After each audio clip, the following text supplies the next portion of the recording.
Traveling the Vortex.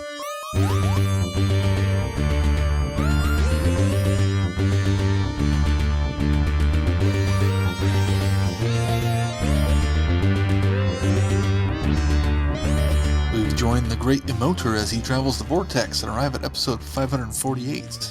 I'm Keith. I'm Sean. I'm Glenn. How's it going, guys? Pretty good. You guys doing anything this week? Anything exciting? I saw a movie. What'd you see? Well, actually, I saw two movies. We watched Renfield. I did too. What did you think? Oh, I loved it. I thought it was so campy and fun. Great, wasn't it? Oh, yeah. It's a blast. I especially loved the opening bits where they kind of walked through the Universal horror movies. Yeah. And I thought to myself, oh, Glenn needs to watch this. Oh, yeah. They do it in the style of it, too, because it's that black and white grainy footage. And I mean, it's 4:3 really ratio and everything. It's just got Nicolas Cage instead of Bela Lugosi. Yeah, it was Nice. It's quality. Yeah. But no, we went out to the theater and watched Guardians 3. Well, I did too. Keith, did What you did get out you to see think? it? I did not get Oh out to no! All right. Well, see it. We went up to Wichita for our niece's second birthday over the weekend. Oh, so we did okay. not get out to the theaters. I got you. Well, it happens. We'll stay spoiler free then. Very much. I personally absolutely loved it. I thought it was the best. I think it's the best of all three films. I think it hits all the right notes. It's got a lot of heart, and I know Sean agrees with me. My only problem with it, and I saw Sean kind of chatted about it on Facebook. My only problem is that I don't think the soundtrack was as solid. I don't think it hit as well as the others have done in the past. So it's got some good songs, and it's got some. I think some of the songs are very appropriate for the scenes that they're used in. It's just overall it doesn't have that same soundtrack feel that the first two had. But other than that, it's a great send off to the crew, and it's a great wrap up of the trilogy. And I can't say anything else bad about it. It's so good. I concur with just about everything. I don't think it's quite as good as 2, but 2 hit all the marks for me. Mm. You know, it was, and we just rewatched them in a lead up to that, and once again I just marveled at, man, Guardians 2 is really good. That's funny you say that, because I don't even think 2 is as good as 1. 2's always been my least favorite. No, 2 is great.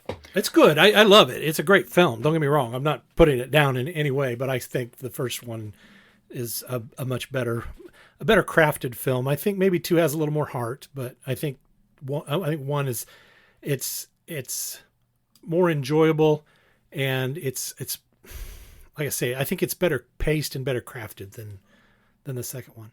But no, this one's really, really good. I watched also, and besides those two, I watched 80 for Brady.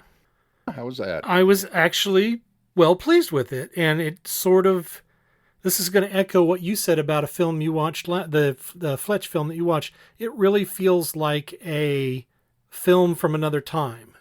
It doesn't feel like, because it doesn't have that modern humor that I think sometimes goes a little over the top.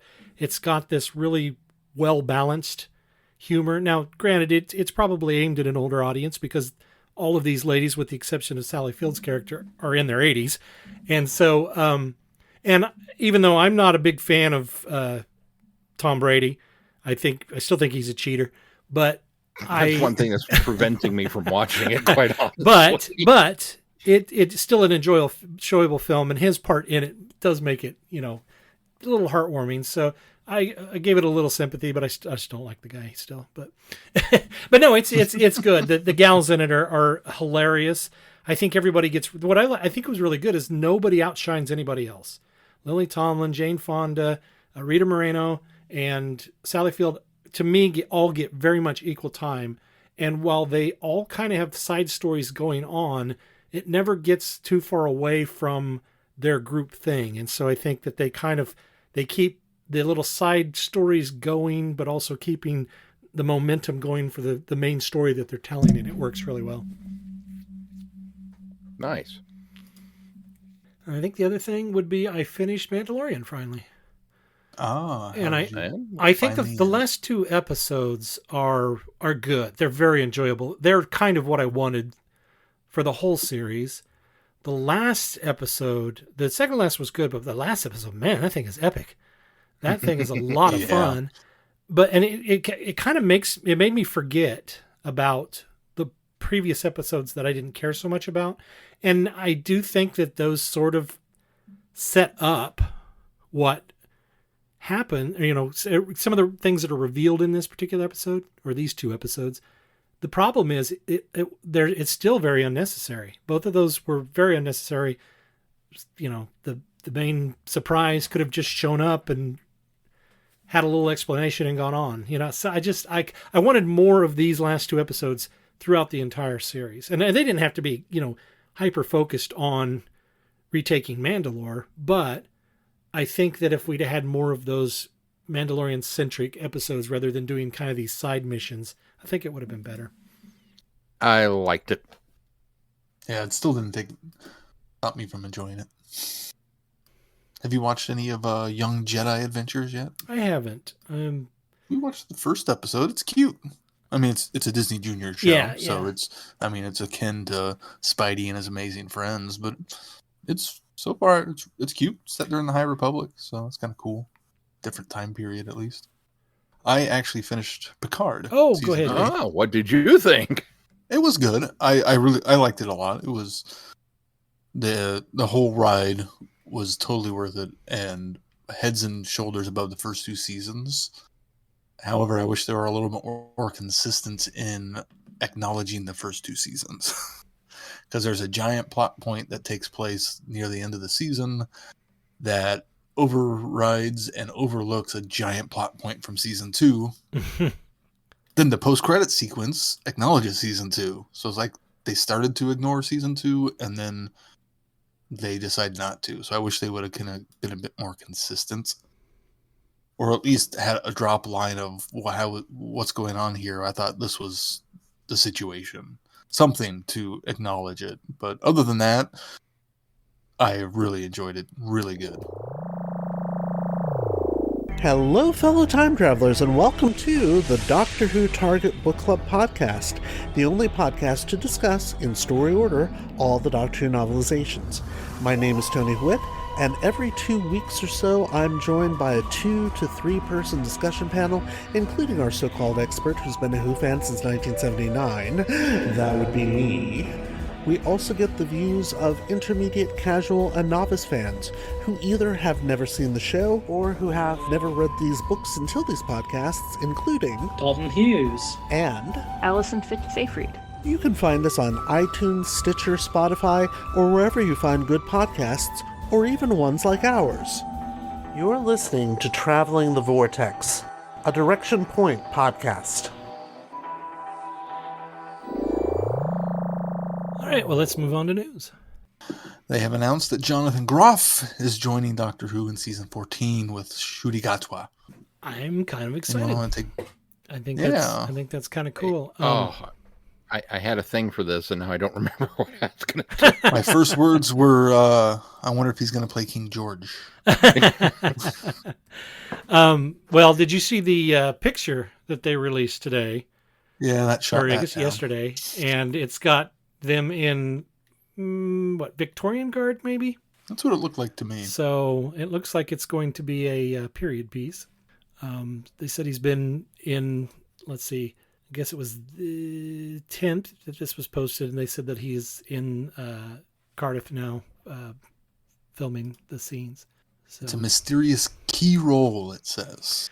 Some people had wondered, since they had cast, what's her name? Jinx Monsoon, who's a performer. Mm-hmm. Some people wondered if maybe that they were in the same episode and they were going to do a musical episode like they did with Buffy, since they both I saw that have theory. Been known for their voices, but I don't think there's been anything that's linked those two actors into the same story yet. So, but time will tell, I suppose. It'd be kind of a shame not to have him sing, but I know he's also done. It's not like he sings on Manhunter, right? Yeah, or that new M. Night Shyamalan movie. I can't remember the Knock at the Door. Oh, yeah, he is in that. I'm sure he's not singing in that. Or Matrix Resurrection. Or Matrix Resurrections, no singing there. There's only a couple of things that he's actually singing. Or Frozen, he did. Oh wait, he did sing. Not a lot. Well, the first one, he sang. He didn't much in the he first at least one. gets a song in Frozen 2. That is kind of funny that you get a Broadway performer that sings for a movie and then you just give him barely a song. Not even singing as himself, singing as a reindeer. Right. I'm excited to see him. I like him as an actor. I do too. I do too. He's one of those charming presence on the scene, even when he's playing kind of the nasty character. He's just got this charisma about him. Yeah. And then we got 2 more Glitch Ident teasers. Yes, they all seem to be teasing a teaser coming up this weekend. Yeah, in fact, that somebody had decoded one of them that says Eurovision.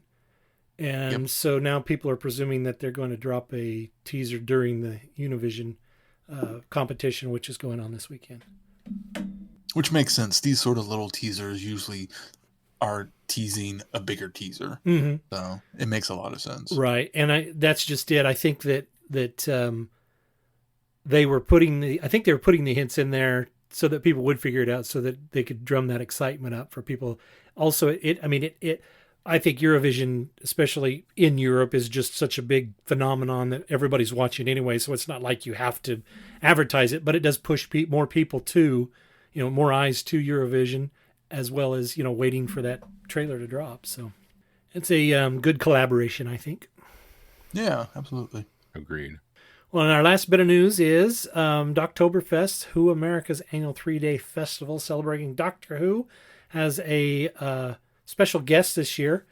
The celebration for the 60th anniversary and North America's 25th anniversary, Sophie Aldred, I'm going to say her name right, Sophie Aldred. So the actress that plays Ace, she's going to be traveling to Central Indiana for Doctoberfest, and you can participate in several activities at that annual festival in Hendricks County, Indiana. That's October 20th through the 22nd of this year. Mark your calendars. Sounds like it'll be fun. Yeah. They all say, who is Doctor Who? Do you collect Doctor Who? Do you have Doctor Who items and you don't know you collect Doctor Who? For all things in the Doctor Who collecting world, tune in to the Doctor Who Collectors Podcast, a Direction Point Network podcast. I am Larry Van Rosbergen, your host, and I have been collecting Doctor Who for 40 years. With popular features like collection protection and the most outrageous offer, we have a lot of fun. Available anywhere you get your podcasts. You're listening to Traveling the Vortex, a Direction Point Network podcast. I guess let's move on to our review. City of the Damned. That's all I got. There's no synopsis that's short enough to read out. Dun, dun, dun! It sounds cool by the name, doesn't it? City of the Damned. This one, I really liked Iron Legion. I really enjoyed it. I had a lot of fun with it. I somehow liked this one better. And I think, I think part of that comes from this, the first one, maybe because I was more familiar with that one and I had never read this one. And so it was fresh and new. But this one had more of a surreal feeling, but it also had sort of a retro comic feel to it as well. You've got this society. I mean, there's nothing new. And Sean made mention earlier that it's basically THX 1138, but it really feels like an old retro comic. It feels like kind of a callback to the 60s, or I suppose 70s. That was out in the 70s, but it really kind of has more of that edgy sci-fi feel. You've got a society that basically they've drummed out all emotions. And the Doctor pops in, and he's this crazy character that, you automatically know is going to clash with the locals.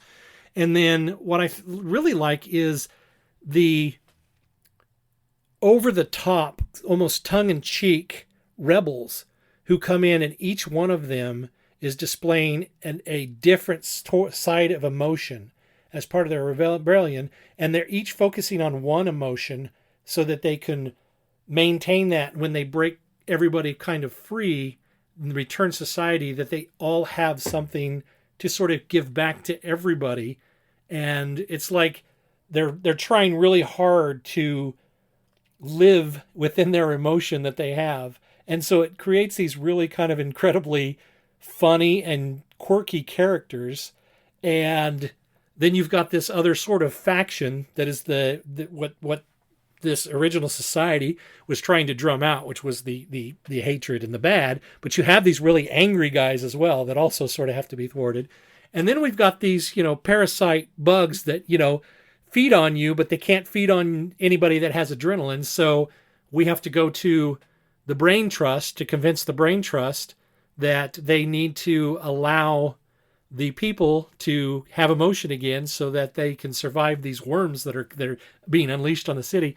And when we meet the Brain Trust, it's literally these like beings and their heads are brains. I absolutely love the visualization of that. I thought that was wonderful. Mm-hmm. And so then you have that, and then you have, of course, the police force, which is the ones that are enforcing this whole, absence of emotion. And we've got to come up against them, and they end up being thwarted by the worms because they aren't going to go along with having the emotion back. And so their army's basically being depleted by these worms. I really loved it. I thought it was really cool. It again, there's a lot of things in here that have been done before, but it has a lot of different textures that I think all come together for a really kind of a fun read. Yeah, it kind of. I had completely forgotten about THX 1138. I thought it gave a very 1984 meets Mad Max vibe to it. I can see because that especially the Mad Max Fury Road with all the rebels and how outrageous all the characters are, felt very much kind of in that vein. And just when the two clash, it makes such an interesting story and a little bit more over the I like the fact that it was a little more over the top, and it lent itself to comics very well. And especially it felt like a 70s comic. I mean, that's because that's what it is. So I thought it all worked really well and had very clever ideas. Again, nothing, like you said, nothing that hadn't been done before, but I thought it was a nice approach to it. And it's not something that we've done a lot in Doctor Who either. We've done it a couple times, but not to like this level. This seems to be a little even more extreme of a story than what we've done in the past. I think we'll find with the comics that they do kind of push that envelope and do a little more over the top than even the some of the other media has done. Well, you kind of expect comics to be a little more over the top because they don't have the restraints of physics to keep them from doing whatever they want to do. I mean, overall, in general, comics are more over the top than what we actually get on television or on screen most of the time. That's true. Sean, what'd you think? Well, first of all, this is gorgeously illustrated.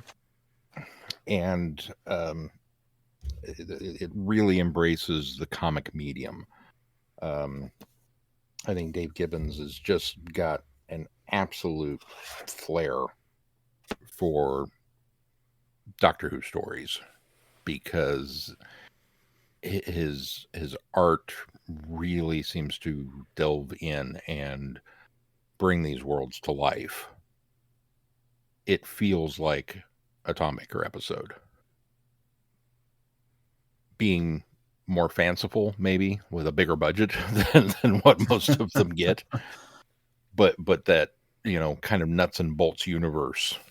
He's just nailed it. I from that, just to touch on that, it almost feels like this would also work, though, in a Seventh Doctor story on TV. Yeah. Yeah. Yeah, I could have totally bought Sylvester McCoy's Doctor in this. And there's a little bit, there's a hint of Vengeance on Varos in it. Yeah.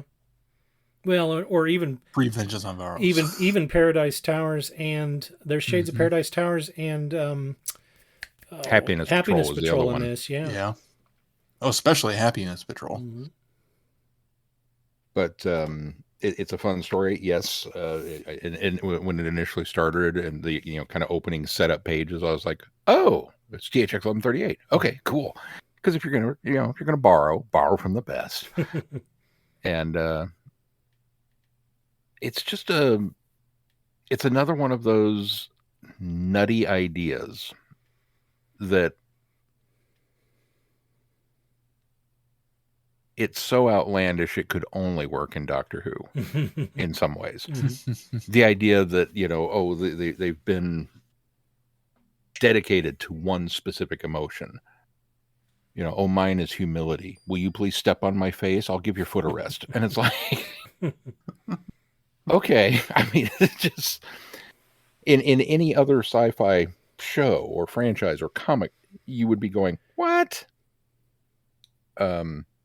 If it was Star Trek, it would be, this is one of the farces.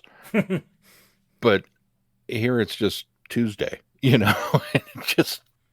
it just kind of works for what they've got set up. I don't think for me, and I really enjoyed the story, but for me, I don't think I enjoyed it as well as Iron Legion. Just because Iron Legion felt maybe a little more epic because of the scope of it. I mean, we're dealing with a multi-universal threat versus the citizens of one planet and specifically one city. But it was done very well. And I kind of expected the Brain Trust to have a little bit bigger role. Mm-hmm. Yeah. They were kind of set up as, the Brain Trust came in and did this. And it's like, these are going to be the alien parasites that are, they're doing this because. And I couldn't wait to get to the because. And then, as you said, the visualization of them is literally brain people. Giant brains. Like they've got a body. And they got, torso and arms, but it's just a brain on top. And it's like, ooh, that's cool. And then they're dispatched rather quickly by one of their acolytes. And it's like, oh. Which I think I'm glad. Okay. I'm glad they do that, though, especially following this story right after Iron Legion, because I think it would have felt like a redo of Iron Legion. Because that's very true. That was kind of the reverse of Iron Legion, and this would have felt sort of the same way. So I'm kind of glad that they, kind of usurped that idea right away and took out the Brain Trust. I think my only complaint with the story would be probably that it moves a little too quick. It does, throughout the entire thing. It feels like we're just barreling along and then it's over. And it's like, I could have explored this world a little bit more, and not only the society before he gets to the rebels, but the rebels, and then taking down the Brain Trust could have used a little bit more effort on the Doctor's part. But I understand they only have so much time to tell the story, apparently. Only so many pages in the back of a magazine. So. Yeah. Now, this is probably a question that Glenn is best suited to answer, and maybe maybe you don't. Is there a reason that the comics in Doctor Who magazine at the time were relatively companionless? I don't really know. Rights issue, or I don't really know. In fact, a lot of times in more, the more modern stories, they would have the companions. I think in Sylvester McCoy's era, I think Ace was with him a lot. Although they were running alongside, some of those stories were running alongside the Virgin New Adventures as well, which ended up dumping her. I really don't know the answer to that, Sean. I wonder if it's maybe when they're set. Is this supposed to be, just after Deadly Assassin, or well, I don't even think they so much considered that, because everything back then was quite disconnected. There wasn't a lot. We talk about the somewhat lack of continuity now, but there's a whole lot more now than there was in the 70s and 80s. And so I think they were just kind of doing what they wanted. Maybe it's an image rights thing. Maybe they just didn't want to go through the hoops of getting more than just the Doctor's permission as far as image goes of the actor or actress. And it's easier to pay Tom for his image and then come up with a completely new companion or be companionless. And maybe it's just a cheaper way to make a comic. I don't know. Because I don't know about Iron Legion, but this one in particular really cried out for Sarah Jane. I think she would have been the perfect companion to put on this planet. And of course, she gets separated from the Doctor, and then we, as Keith says, we get to explore this world a little bit more through her eyes, and she winds up with, this group of outlaws and is, trying to relate to them, or maybe she's left behind in the city while the Doctor goes off to the outlaws, and she's dealing with the woman who lost her husband, and, kind of coaching her through emotions that just, it just screamed to me, Sarah Jane needed to be here for this one. And so I just wondered if that was Yeah, I could see that too. Not to tip the hand too far forward, but the next story makes mention of Romana, so they had some thought about it sometimes. I was trying to see where the Complete Adventures puts it. It puts it after, let's see, between Invasion of Time and the Ribos operation. So yeah, it would have been, that would have been that particular one would have been pre Romana. One person's opinion here, but this is the one we've kind of been going by. On the other hand, though, Keith, there's a lot of stories between, timeline-wise, a lot of stories between this and Star Beast. So Star Beast, I think, is even further down. Where does he got Star Beast at? Well, I was thinking Time Slip. Oh, Time Slip. Oh, that's right. I forgot about Time Slip. I don't know about Star Beast, but that one at least mentions Romana. Yeah, and he doesn't have Star Beast right after that either, so now I don't know. Or he doesn't have Time Slip right after that one, so he's got that one. It's all a mystery. He's got that one further down so that it does mesh up with the Romana comment. Yeah, in fact, it's down there. Oh, let's see, after Horns of Nimon, so that would be why. Oh, in fact, Star Beast is down there as well. So interesting. Yeah. So just a little bit of trivia, too. I didn't realize this until I started digging around, but City of the Damned, when it was released in Marvel Comics in North America, it was called City of the Cursed. And that was due to the fact that the Comics Code would not allow for them using the word damned in a comic book. Really? So if you own a copy of the Doctor Who comics that were printed for North American distribution, it will be called City of the Cursed.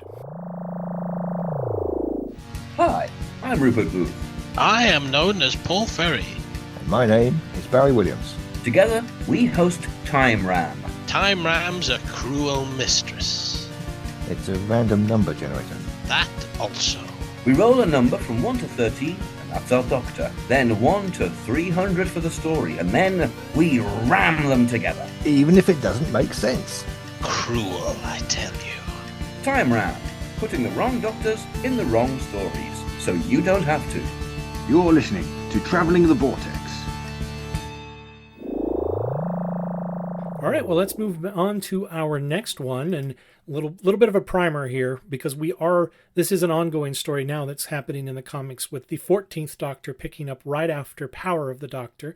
This is Tennant's 14th version of the Doctor, and this is happening in Doctor Who comics, and it is going over the course of a year. I believe there's going to be 12 or 13 12 or 13 parts, and running right up until the specials. And so what we're doing is we're going to take these in chunks, and we're doing the first 4 parts, and then we'll do another 4 parts, and then we'll do another 4 parts as the year progresses.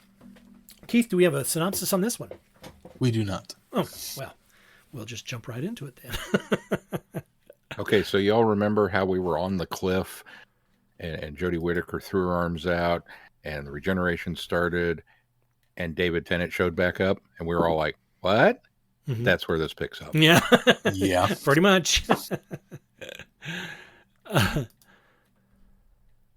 let somebody else go first this time. 1966. I, having not have a resolution to the story yet, I enjoyed the first 4 parts, and am looking forward to seeing where it goes. I think the art in this is phenomenal. They somehow captured an older version of David Tennant, even though he seems to not age. I can tell this is the 14th Doctor when they give me a close-up of his face, as opposed to the 10th Doctor. They added just enough lines on his face to make me go, oh, this is the later version.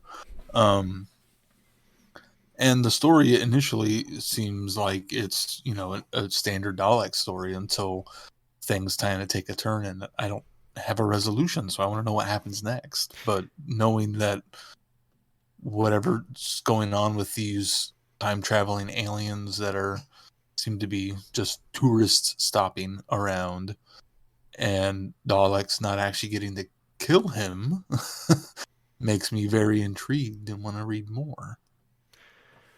Yeah, I agree. I think they missed a trick at the very, very beginning, because as we were all going, what? With David Tennant coming back, the fact that the Doctor didn't go, what? And, give us a rehash of that joke. I kind of wanted that. But beyond that, it's an engaging story. It moves at a good pace. It doesn't feel like it's drawn out to hit a specific issue mark, which sometimes really bothers me in comics. Right. When they talk about, it's a year-long event. And so you're mentally going, okay, there's 12 issues in a year. And then you get a couple of fillers and you're like, ugh. Or you get a bunch of unnecessary setup exposition in the first couple. This one doesn't feel like it has that problem. The idea of being at a historical event that I imagine, if you were a fan of soccer or from England, was probably far more meaningful than to my poor uneducated American mindset. But still, we'll roll with it. This Dalek attack, a bunch of people are killed, and somewhat surprisingly, the Doctor's not one of them. And I know that we've joked about, you can't have the Doctor be in danger for your cliffhanger. It doesn't work. But when you have your Doctor completely surrounded by Daleks, all yelling exterminate, all firing at the same time, I was like, wow, that's actually a pretty good cliffhanger right there. I tell you though, the crazy thing about that was I guess they started the next one with the reveal that he was okay. So yeah, no, never mind. I was about to say that they ended that and spoiled it, but I ran the pages together and I realized, nope, this is the start of the next one. So it actually was a very good cliffhanger. It was a pretty good cliffhanger. Now, I mean, it's a catch and release kind of thing, but it's I'm with Keith. I'm very intrigued to see where this goes, and another good cliffhanger at the end of part 3 is, okay, screw you, Doctor. We're just going to blow up the Earth. What? Yeah. Now, it's at about that point that you start to go, okay, what is the deal? What's the gag? And then a very bizarre 4th issue with simian guards and the reveal of the Dalek Dome. Where apparently Skaro has been turned into some sort of amusement park, and I cannot wait to see where this goes from here. I completely agree with you guys. I think I'd echo almost everything you guys are saying. A couple of things that I thought. I feel like the 4th part does go a little. I'll work backwards, but I do think the 4th part feels like it goes off the rails. But I think it does that for a reason, and we just don't know what that reason is yet. So I'm hopeful, and I'm with you guys. I'm intrigued to see where this goes. But it really kind of feels like it's getting a little silly, and it feels predictable at this point. But I don't know that I've figured it out. Does that make sense? I think the visualizations of it are beautiful. Everything is beautifully drawn. The Daleks look great. The Doctor looks great. And I'm with you. When it's kind of far away, you kind of think 10, but then when they get close in and you realize that no, they're really giving him that older look and that 14th Doctor character, I think that really works. One of my complaints, and this is my problem, because this may be the way that he's going to play it, and we just don't know because we haven't had a lot of TV, but he still feels like they're writing for the 10th Doctor. And I just sort of in the back of my mind think every Doctor, even if you're going to use the same face, should have maybe a different personality. And I maybe I projected that onto his performance, thinking that he would play it a little different because he is a different incarnation. But he may not, because if he's revisiting a face, he may revisit a personality as well. But I really felt there was a lot of It's written very much like the 10th Doctor. And again, I think they're going with what they know. In fact, there's the one thing where the one scene where he's found the family that's the aliens that are disguised as the family, and he holds the sonic screwdriver up and to get a reading. It's just a shot that I've seen, just the pose straight from one of the 10th Doctor stories. Just with a different sonic. Right, exactly. And so, and I don't think this is, I'm not want to make it sound like I'm too bothered by that, because it's just something that maybe I'm projecting onto it. And he may just play it that way, because like I said, if you're going to revisit a face, you may revisit a personality as well. And I'm fine with that. It just felt kind of strange when I first started reading it. That's kind of the thing with this story is we don't know how he's going to play it because it hasn't come out yet. Mm-hmm.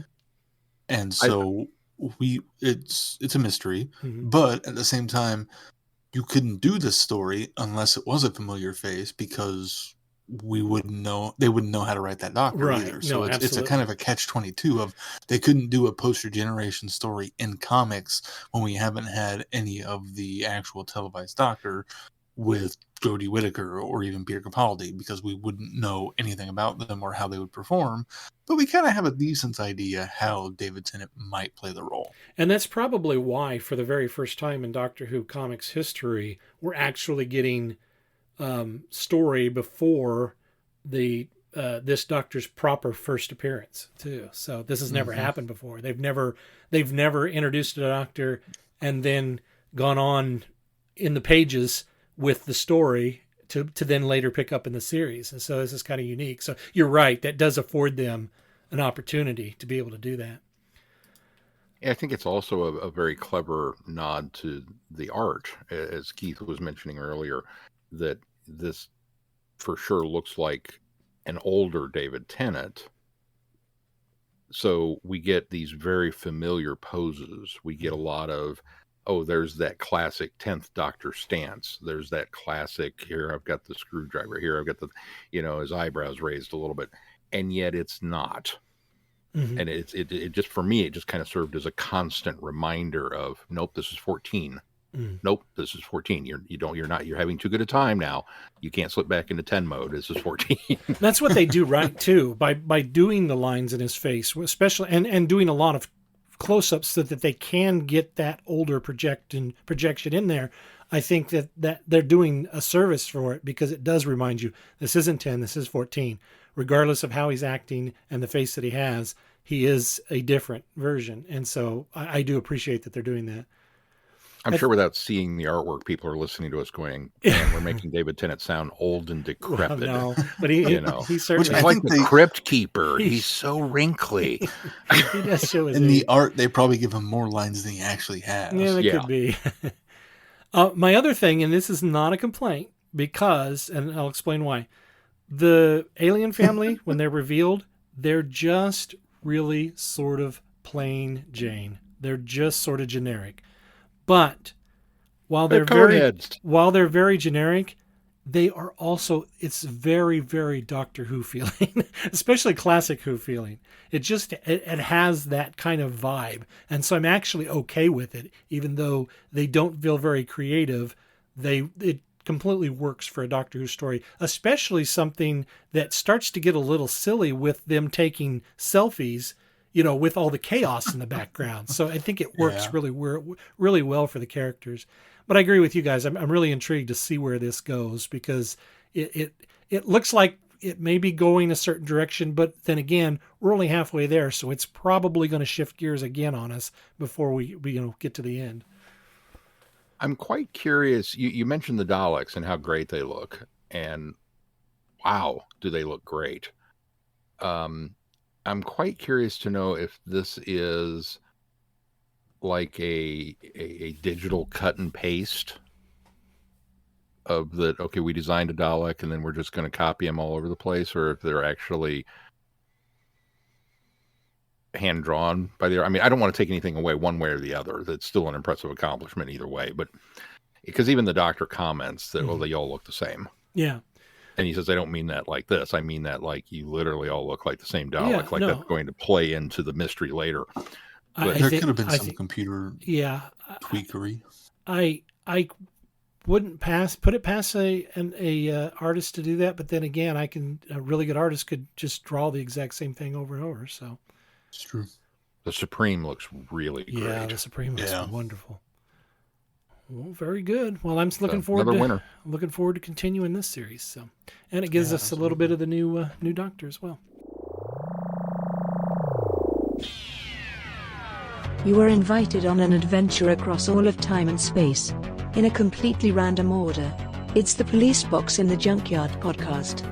Jump in the TARDIS with your hosts, Eric Gulbranson, Asad Kheshki, and Matthew Kressel. Explore Doctor Who TV stories, audio adventures, and books, both novels and non-fiction.